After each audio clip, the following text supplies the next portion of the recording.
శుక్లాంబరధరం విష్ణుం శశివర్ణం చతుర్భుజం ప్రసన్నవదనం ధ్యాయేత్ సర్వవిఘ్నోపశాంతయేత్. గురుర్బ్రహ్మా గురుర్విష్ణుః గురుర్దేవో మహేశ్వరః గురుః సాక్షాత్ పరబ్రహ్మ తస్మై శ్రీగురవే నమః. వ్యాసాయ విష్ణురూపాయ వ్యాసరూపాయ విష్ణవే నమో వై బ్రహ్మనిధయే వాసిష్ఠాయ నమో నమః. కూజంతం రామ రామేతి మధురం మధురాక్షరం ఆరుహ్య కవితాశాఖాం వందే వాల్మీకికోకిలం. శృతిస్మృతిపురాణానాం ఆలయం కరుణాలయం నమామి భగవత్పాదశంకరం లోకశంకరం. వాగర్ధావివ సంపృక్తౌ వాగర్ధ ప్రతిపత్తయే జగతః పితరౌ వందే పార్వతీ పరమేశ్వరౌ. సూక్తిం సమగ్రయతున స్వయమేవ లక్ష్మీః శ్రీరంగరాజమహిషీమధురైకటాక్షైః. వైదగ్ధ్యవర్ణగుణగుంభనగౌరవైర్యాం కండూలకర్ణకుహరాः కవయోధయంతి. హైమోర్ధపుండ్రమజహన్మకుటం సునాసం మందస్మితం మకరకుండలచారుగండం బింబాధరం బహుళదీర్ఘకృపాకటాక్షం. శ్రీవేంకటేశముఖమాత్మని సన్నిధత్తాం మనోజవం మరుతతుల్యవేగం జితేంద్రియం బుద్ధిమతాం వరిష్టం వాతాత్మజం వనరయూధముఖ్యం శ్రీరామదూతం శిరసా నమామి. ఆపదామపహర్తారం దాతారం సర్వసంపదాం లోకాభిరామం శ్రీరామం భూయో భూయో నమామ్యహం. సింధూరారుణ విగ్రహాం త్రినయనాం మాణిక్యమౌళిస్ఫురత్తారానాయకశేఖరాం స్మితముఖీం ఆపీనవక్షోరుహాం పాణిభ్యాం అడిపూర్ణరత్నచషకం రక్తోత్పలం బిభ్రతీం సౌమ్యాం రత్నఘటస్థరక్తచరణాం ధ్యాయేత్ పరేదంబికాం. హరి ఓం.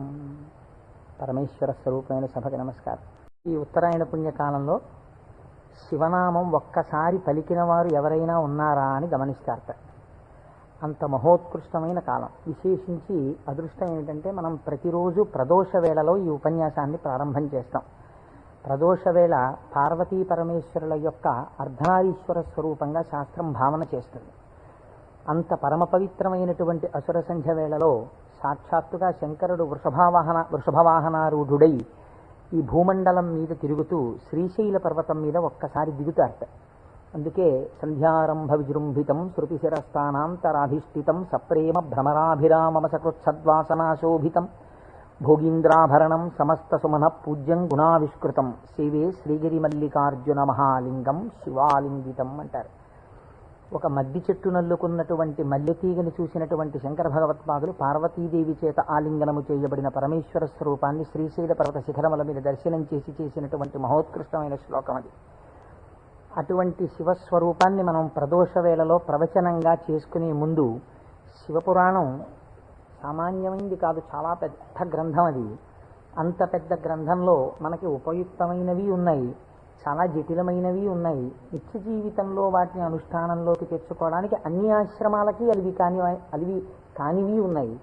కనుక నేను అనుకున్నాను, శివాష్టోత్తర శతనామ స్తోత్రాన్ని ఉత్తరాయణ పుణ్యకాలం కనుక నేనేదో ప్రవచనం చేయడం కేవలం వినడం కాకుండా ప్రతిరోజు ఈ కార్డు పట్టుకుని వస్తే ప్రదోష వేళలో మనం ఇటువంటి దేవాలయంలో కూర్చుని చెప్పుకున్నటువంటి నామం 1,000,000 రెట్లు ఫలితం ఇస్తుంది.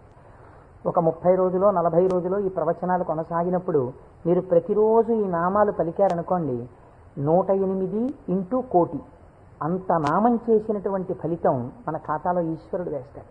దాని మీద వినడం శృణ్వం తపః, అది తపస్సు చేసినటువంటి ఫలితం అవుతుంది. ఉత్తరాయణ పుణ్యకాలంలో ఇంతకన్నా మనం చేసుకోగలిగినటువంటి మహద్భాగ్యం ఏముంటుంది? దీని మీద సుబ్రహ్మణ్యేశ్వర స్వామి వారికి ఇతపూర్వం నాకు తెలిసి కాకినాడ పట్టణంలో ఎన్నడూ జరగనంత అత్యద్భుతమైనటువంటి కార్యక్రమాన్ని మనం ఫిబ్రవరి 10, 11 తేదీలలో సుబ్రహ్మణ్యేశ్వర స్వామి వారి ఆవిర్భావము, తారకాసుర సంహారము, వల్లీ కళ్యాణము ఇవన్నీ శివపురాణాంతర్గతంగా వస్తాయి. ఇవన్నీ విన్న తరువాత 200 జంటలు పాలకావిళ్ళు ఎత్తి పట్టుకుని, కావిడి పట్టుకున్న వాళ్ళకి ఇంకా ఆచంద్రతారార్కం వంశాభివృద్ధి కోరికలు తీరుస్తానని పరమాత్మ ప్రకటించారు. ద్రవిడ దేశంలో అయితే కావిడి పట్టుకుని వెడుతుంటే సంతానము లేనటువంటి స్త్రీలు పడుకుని వారు దాటేటట్టుగా పడుకుంటారు. వారు దాటితే సుబ్రహ్మణ్యుడే దాటినట్టు. సంతానము కలగకుండా ఉన్నటువంటి ప్రతిబంధకము దానివల్ల తొలగిపోతుంది అని. అటువంటి ఉత్సవం నాకు తెలిసి జరగలేదు. పెద్దలు పూర్వం ఎవరైనా చేసి ఉండవచ్చు. అటువంటి ఉత్సవాన్ని మనం ఫిబ్రవరి 11వ తారీఖున చేసుకోబోతున్నాం ఇక్కడ. ఆ రోజున సుబ్రహ్మణ్య సంబంధంగా ఒక గొప్ప హోమం జరుగుతుంది. సుబ్రహ్మణ్యుడికి పాలకావిళ్ళు పట్టుకొచ్చిన కావిళ్లల్లో పాలతోటే అభిషేకం జరుగుతుంది. అదే రోజున స్వామివారికి సాయంకాలం వల్లీ కళ్యాణం జరుగుతుంది. బహుశా వల్లీ కళ్యాణం జరగడం అన్నది మనం చాలా తక్కువగా చూసాం. వల్లీ కళ్యాణం ఆ రోజు సాయంకాలం ఇక్కడ జరుగుతుంది. ఇది కాకుండా ఇంకా కొన్ని విశేష కార్యక్రమాలు ఇందులో మన జీవితాలు ధన్యమయ్యేటట్టుగా అనుసంధానం చేస్తాం. ఆయా ఘట్టాలు వచ్చినప్పుడు వాటిని మీకు ముందుగానే విజ్ఞాపన చేస్తాను. శివపురాణాన్ని మనం శివాస్తోత్ర శతనామ స్తోత్రంతో అనుసంధానం చేసుకుంటే ఈ ప్రవచనాలు అయిపోయిన తరువాత కూడా మీరు ఎప్పుడైనా ఇంటి దగ్గర కూర్చుని నామాలు చదువుకుంటుంటే మనస్సు తొందరగా రమిస్తుంది. ఎందుచేత అంటే శివో మహేశ్వర శంభు పినాకి శశిశేఖర అని చదవడం వేరు. శివ అనగానే మొదటి నామం దగ్గర మీకు కొన్ని విషయాలు జ్ఞాపకానికి వచ్చాయనుకోండి, మనస్సు ఏమవుతుందంటే అటు ఇటు వెళ్ళదు, అందులోకి వెళ్ళిపోయి ఏదో ఒక నామంలో ఒక ఘట్టం ఏదో మీకు జ్ఞాపకం వచ్చి దాని గురించి ఆలోచిస్తూ మీరు నామాలన్నీ చదివేశారనుకోండి, ఇప్పుడు మీరు 108 నామాలు దీక్షతో తపస్సుగా చేసిన ఫలితం వస్తుంది.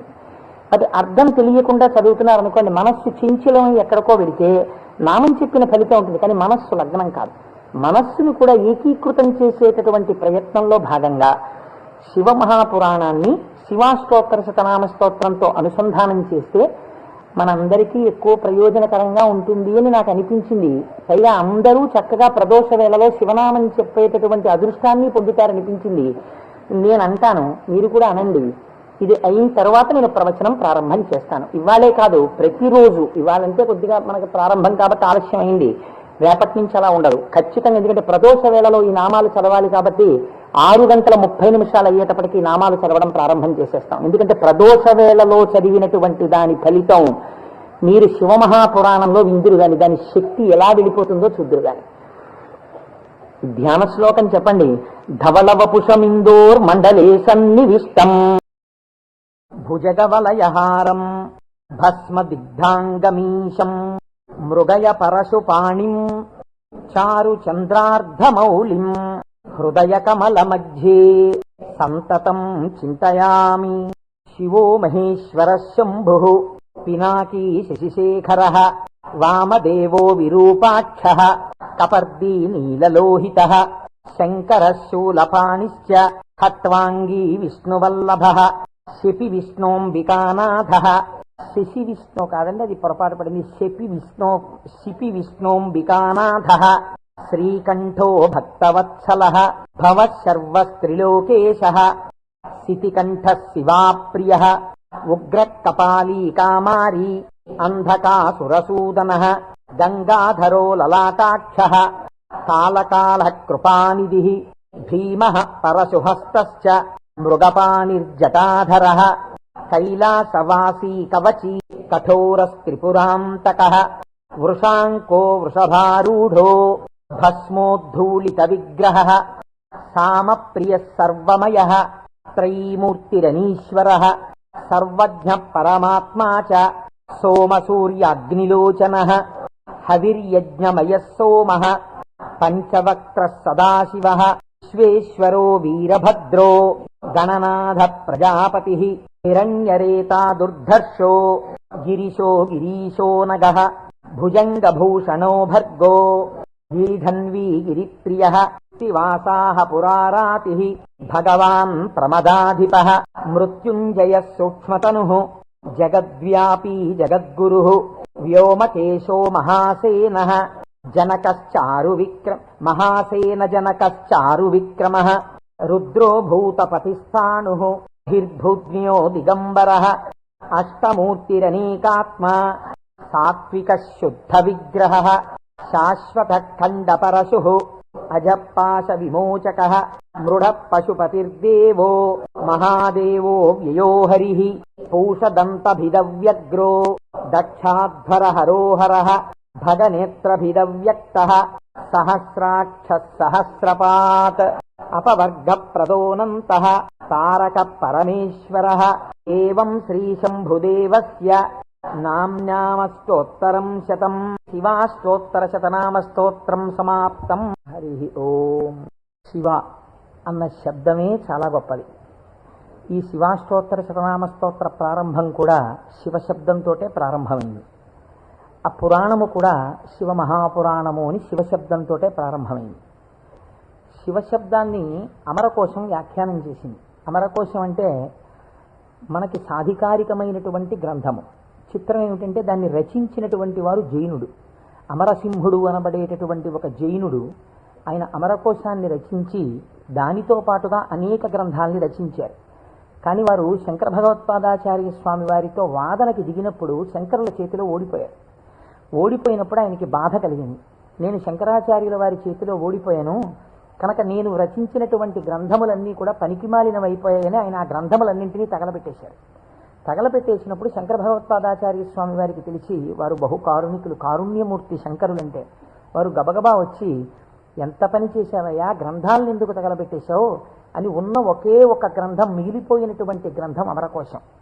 అమరకోశానికి ఉన్నటువంటి గొప్పతనం ఏమిటంటే అది మన సనాతన ధర్మములకు సంబంధించినటువంటి నామముల విషయంలో ఏ పక్షపాతం లేకుండా చక్కగా శృతి ఎలా ప్రతిపాదించిందో, స్మృతులు పురాణములు ఎలా ప్రతిపాదించాయో, తాత్వికమైనటువంటి విషయాల్ని నామములకు అనేకమైన విషయములకు ఉండేటటువంటి అర్థాలని అలా ప్రతిపాదన చేశాడు అమరసింహుడు. దాన్ని అమరకోశము అని పిలుస్తారు. మనం ఏదైనా ఒక విషయాన్ని ప్రతిపాదన చేసే ముందు సాధారణంగా ఒక్కసారి అమరకోశాన్ని చూస్తూ ఉంటారు. శివశబ్దాన్ని అమరకోశం వ్యాఖ్యానం చేసింది. శివ అన్న మాటని ఏ విధంగా మనం అర్థం చేసుకోవలసి ఉంటుంది అంటే, అమరకోశంలో దాని గురించి అనేక రకాలైనటువంటి అర్థాలు చెప్పారు. అసలు ఈ అర్థం ఏమిటో మీకు తెలిస్తే తప్ప, లేదా నాకు తెలిస్తే తప్ప, మనం దాని గురించి కొద్దిగా అర్థం చేసుకునే ప్రయత్నం చేస్తే తప్ప అసలు శివ అనేటటువంటి నామానికి ఉన్న అర్థం తెలియదు. ఎందుకంటే శివ శివ అని రెండు శబ్దములు మనకి లోకంలో నానుడిలో ఉన్నాయి. శివ అంటే శంకరుడు, శివ అంటే పార్వతీదేవి, ఆయన యొక్క శక్తి స్వరూపం. శివ అంటే అమరకోశం అంటుంది శామ్యతి పరమానంద రూపత్వ నిర్వికారో భవతీతి శివ. నిర్వికారుడై, నిర్వికారుడు అంటే మనకి వికారములు ఉంటాయి. నేను తరచూ మీకు ప్రస్తావన చేస్తుంటాను, ఈ జగత్తులో ఉన్నటువంటి సమస్త ప్రాణులకు సమస్త జీవులకు 6 వికారములు ఉంటాయి. ఇవి షడ్వికారములు అంటారు. కాలములో ఏదైనా వచ్చిందనుకోండి, దానికి పుట్టినటువంటి తేదీ అని ఒకటి ఉంటుంది. పుట్టిన తేదీ అన్నది పడినది అంటే మీరు ఒకటి గుర్తుపెట్టుకోవాలి, అది షడ్వికారములకు లోనైపోతుంది. ఈ భావన మీ మనస్సులో బాగా రూఢమైందనుకోండి, బాగా పూనుకుందనుకోండి, అసలు సగానికి సగం లోకం పట్ల ఉండేటటువంటి తాదాత్మ్యత తగ్గిపోతుంది. ఇది కేవలం వినడానికి విన్నారనుకోండి, దీని వలన వచ్చేటటువంటి ప్రయోజనం తక్కువగా ఉంటుంది. ఇది బాగా లోపల జీర్ణమైందనుకోండి, మీకు అనేక విషయాలు అర్థం అవుతాయి. మీరు ఒక్కసారి గమనించండి, షడ్వికారములలో ఇక పూర్వం మీరు ఆ వస్తువుని చూడలేదు, కానీ ఆ వస్తువు, ఆ ప్రాణి, ఆ జీవుడు ఒకానొక కాలమునందు ఈ లోకములో పుట్టింది. కాబట్టి ఇప్పుడు దానికి జన్మము అన్న తేదీ ఒకటి వచ్చింది కాలంలో. సరే, కాలం అన్నది యథార్థమా అంటే బీజస్యాంతరివంకురో జగదిదం ప్రాంగ్ నిర్వికల్పం పునః మాయా కల్పిత దేశకాల కలనా వైచిత్ర చిత్రీకృతం అన్నారు శంకరాచార్యుల వారు. ఆ తత్వ పరిశీలనాన్ని పక్కన పెడితే ఒక జన్మ తేదీ ఉంది. ఈ జన్మ తేదీలో ఒక ప్రాణి కనపడగానే శాస్త్రం అంది 6 విషయాలు గుర్తుపెట్టుకో. ఇక పూర్వము లేనిది పుట్టినది. పుట్టినది మీరేమనాలి? ఎవరో పిల్లాడు పుట్టాడు, వాడు ఏడుస్తున్నాడు, పిల్లాడు ఉన్నాడండి. పుట్టిన పిల్లాడు ఏడవలేదు. అయ్యో ఏమిటి పిల్లాడు ఏడవట్లేదు అని కదిపి చూశారు. కదిపి చూస్తే డాక్టర్ గారు వచ్చారు, స్టెప్ పెట్టారు, ఊపిరి తీయట్లేదు, నల్లగా అయిపోయి ఉన్నాడు. అయ్యో అమ్మా, నీకు మృత శిశువు జన్మించాడు అన్నాడు. కాబట్టి పుట్టినది. అసలు రెండో వికారం ఉంటుంది, ఉన్నది భవతి అనగా ఈ లోకములోకి వచ్చినప్పుడు అది ఉన్నది. అసలు ఉన్నది అని మీరు అనాలంటే అక్కడే శివ శబ్దం ప్రారంభం, మంగళత్వం. ఉన్నది, ఉన్నది అలాగే ఉండాలా? అలా ఉండదు, పెరగాలి. పెరిగినది, పెరిగినది పెరుగుతూ వెళ్ళిపోతుందా? నేనున్నాను, ఎవరి మీదో ఎందుకు పెట్టి చెప్పాలి? కోటేశ్వరరావు అనబడేటటువంటి ఈ శరీరం ఒక డేటు, ఈ డేట్ చెప్తే ఏమవుతుందంటే అదో పుట్టినరోజు కనుక చాలా మంది పాపం ఇచ్చేసి చాలా అలవాటు చేస్తున్నారు. అందరూ భయం వేస్తుంది నాకు ఆ డేట్ చెప్పడానికి. ఏదో 14/7/1959కి ముందు ఈ శరీరం లేదు. 14/7/1959లో ఈ శరీరం వచ్చింది. కాబట్టి ఈ శరీరం వచ్చినది ఉన్నది, ఏడిచింది అమ్మ కడుపులోంచి వచ్చి. అలాగే ఉందా? మా అమ్మ కడుపులోంచి వచ్చినప్పుడు ఎలా ఉన్నానో అలా ఉన్నానా? పెరిగినది. అబ్బో, ఎంత ధ్వజస్తంభం అంత పెరిగిపోయింది ఈ శరీరం. పెరిగినది. ఇది ఇలా పెరుగుతూ ఉంటుందా? ఉండదు. తరిగినది. మీరు నన్ను ఒక 20 సంవత్సరాల తర్వాత చూశారనుకోండి, ఇది తరిగిపోతుంది. ఈ శరీరం వడిలిపోయి క్షీణించిపోవడం ప్రారంభమైపోతుంది. తరిగినది. తర్వాత ఆయనేనా అనవలసి వస్తుంది. మార్పు చెందినది. బాగా క్షీణించిపోయి ఇప్పుడున్నంత శరీరం ఉండదు. అయ్య బాబోయ్, అప్పుడు ఎంత ఉండేవారండి మనిషి, ఈయన అటుకంత అయిపోయారండి అంటాం. కాబట్టి మార్పు చెందినది, తరిగినది, ఇంకా కొంతకాలం అయిపోయిన తర్వాత నశించిపోయినది. ఇది శరీరం అంత్యేష్టి సంస్కారం చేయబడిపోతుంది. కాబట్టి ఈ 6 వికారములు సమస్త ప్రాణులకు ఉండి తీరుతాయి. జన్మ తేదీ ఉన్నది. చిట్ట చివరి వికారమునకు కూడా సమయం ఉన్నది. ఈ మధ్యలో ఈ 6 వికారములు నడుస్తుంటాయి. ఈ 6 వికారములన్నవి లేనిది ఎవరైనా ఉన్నదా? ఉన్నది. అలా ఉన్నదేదో అదే శివ. అది కాలములో పుట్టలేదు, కాలములో పెరగలేదు, కాలములో ఉండలేదు, కాలములో తరగదు, కాలములో నశించదు.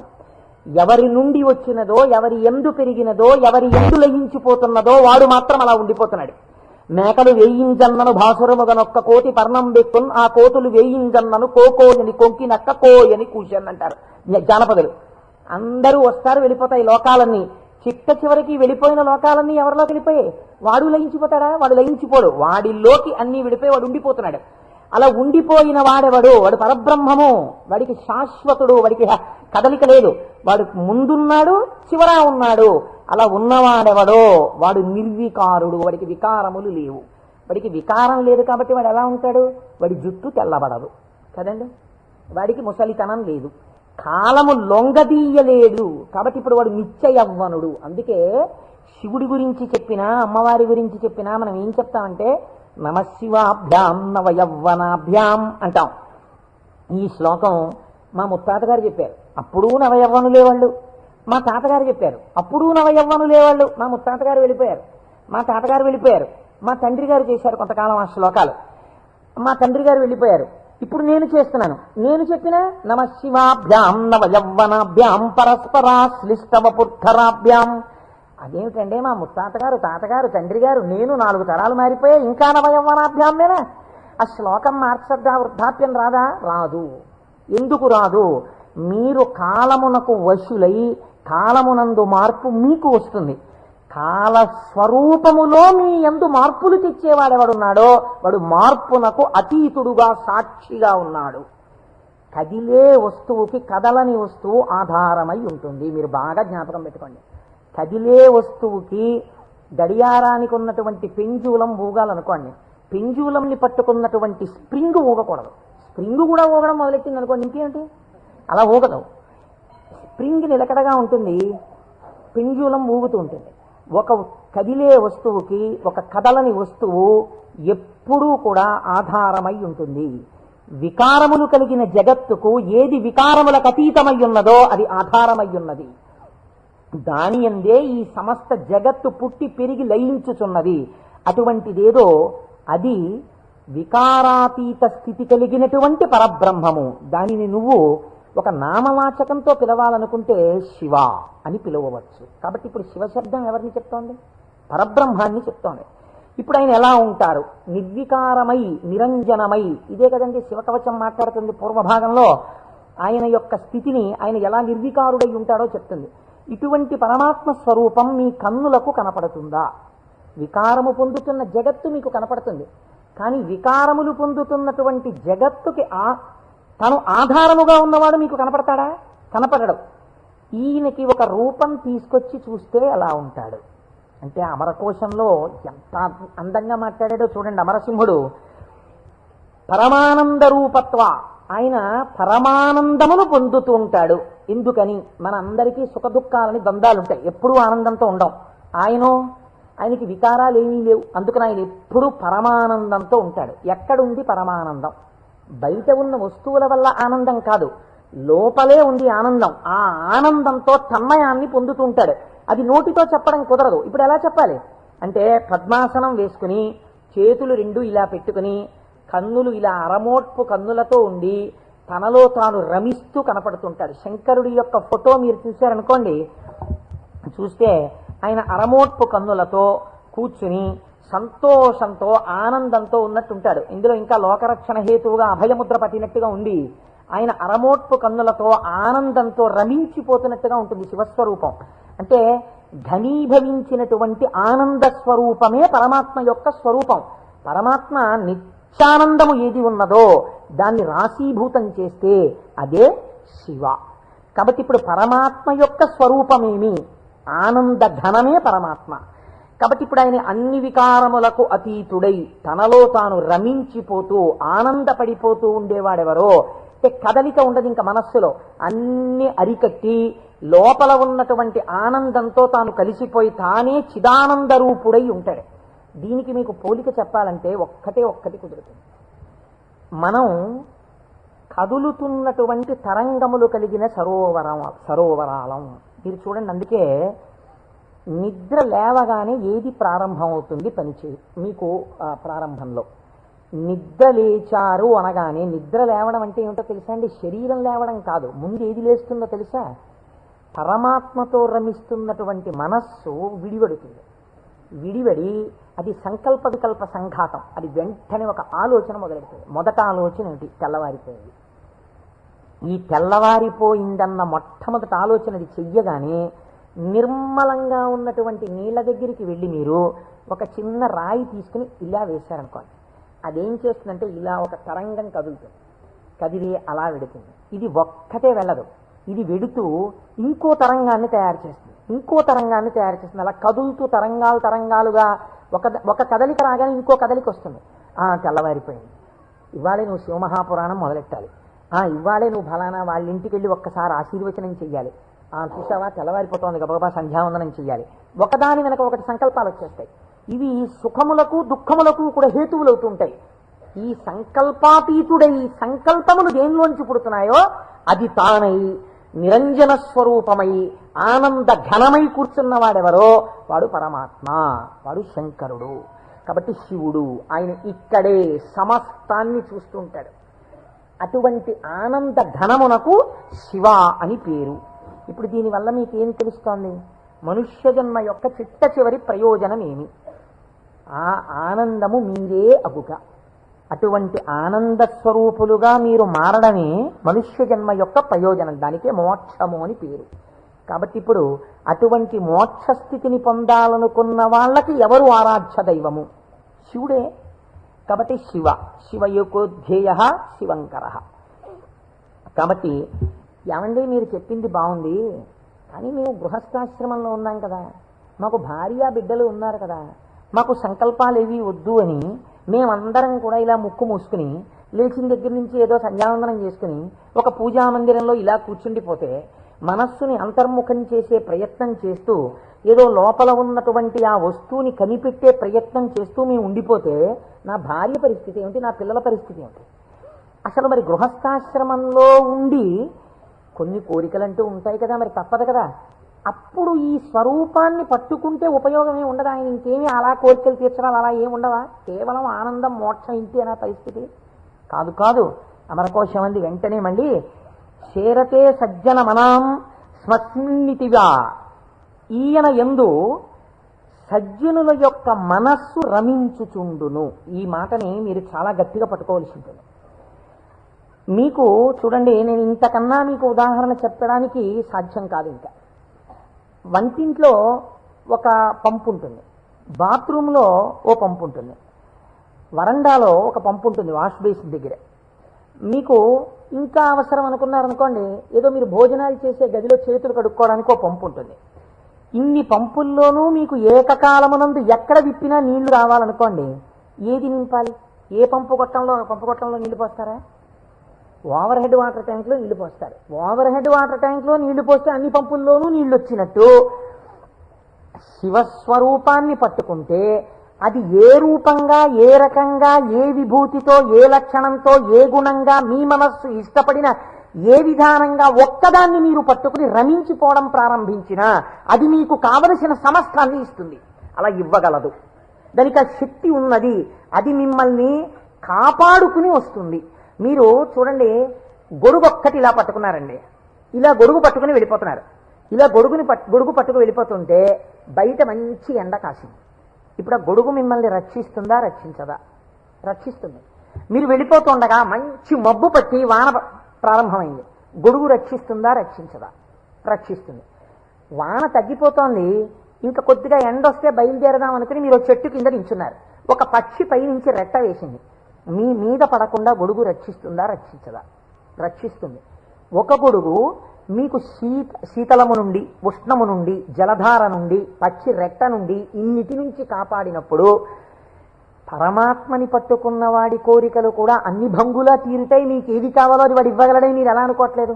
అచేతనమైన ఒక గొడుగు మీకు ఇన్నింటిని ఇవ్వగలిగినప్పుడు మీరు పట్టుకున్న పరమాత్మ మీకు ఏది అవసరమో అది మీకు ఇవ్వడని మీరు ఎలా అనుకుంటున్నారు?